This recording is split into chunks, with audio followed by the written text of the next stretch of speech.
Hey everybody, I want to do a quick video and just show you how you can use the Ichimoku on multiple time frames and use that as your analysis for your day trade entries or your swing trade entries. You can use this technique on any time frame, tick frame, range frame.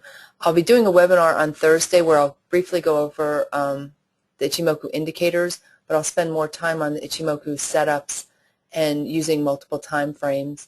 And I'll also show you how you can use multiple time frames whether you're using Ichimoku or not.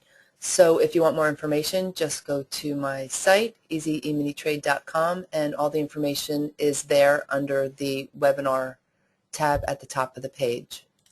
Okay, so I'm going to just quickly show you how you can use multiple time frames, and this is for day trading. As I said, you can do the same thing for swing trading. Instead of looking on the smaller charts, as I'm going to show you, you could use a weekly, a monthly, and a daily chart. But so this is the Russell, and this is on a 4-tick range chart. So this is Friday at 12:55. There's actually a couple setups here at the same time.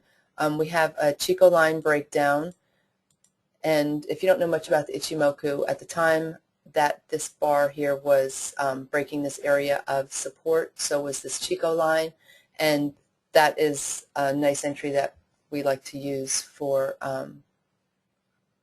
the Ichimoku using the Chico line breakdown or breakout. Also at the same time we have a counter channel sell setup.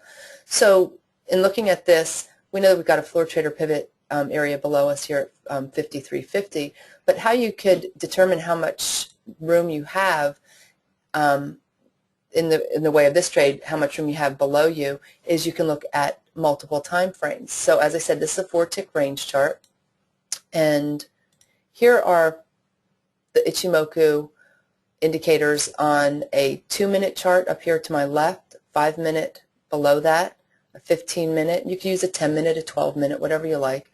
Here's a 30-minute and a 60-minute. So when day trading, realistically, you would probably just look at like a 2-minute, 5-minute, and 15-minute. You probably would not worry too much about the 30 or 60, but you could use them all.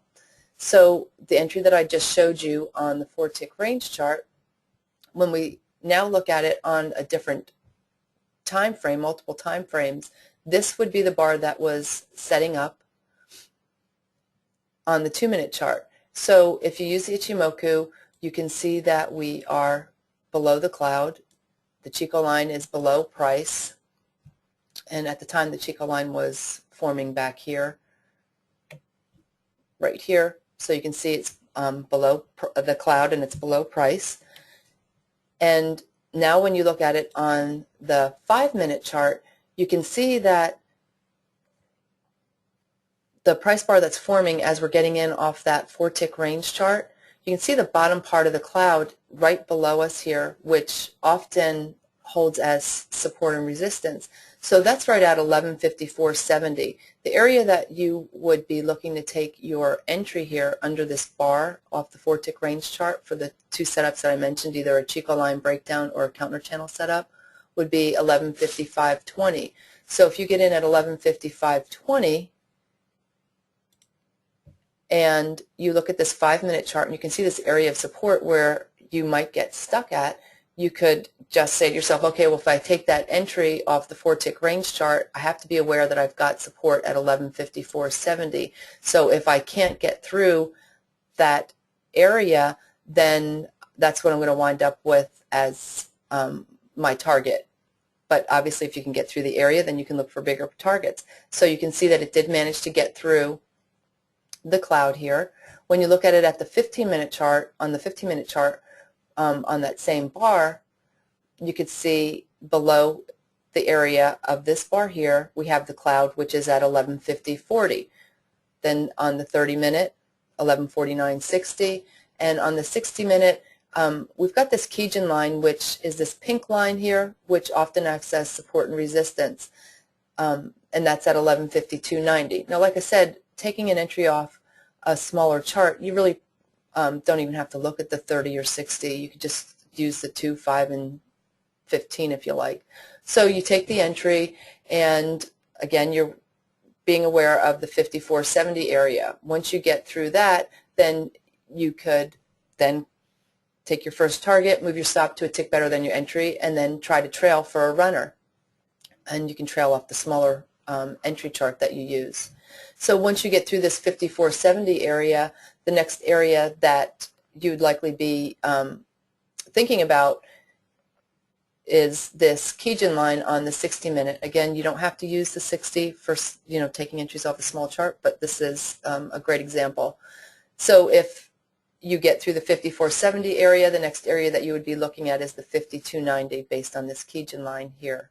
Then once you get through that 5290, the next area that you would be looking to get to would be the top cloud area on the cloud of the 15-minute chart, which is at 5040. Then if you can get through that, then you are looking at this 4960 area, the top part of the cloud on the 30-minute. Or if you're just going to stick to the 15 as your highest time frame that you're looking at, then you would look at the top cloud at 5040, and then you look at the lower part of the cloud here at, let's see what that is, I can't see past that, is 4980.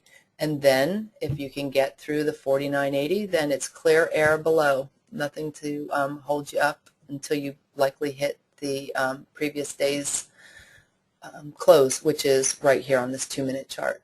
So I hope that helps. It's a way that you can have targets out there and just know that if you have enough space or not to take the trade. If you don't have a lot of room, then you might pass on the trade, but at least if you do want to take it, you have an idea of where you might get hung up at. So this way you're not going in blind thinking, okay, I'm going to get a runner, and then let's say price hits this bottom part of the cloud here on the 5-minute and then bounces, and then you wind up with nothing on your trade.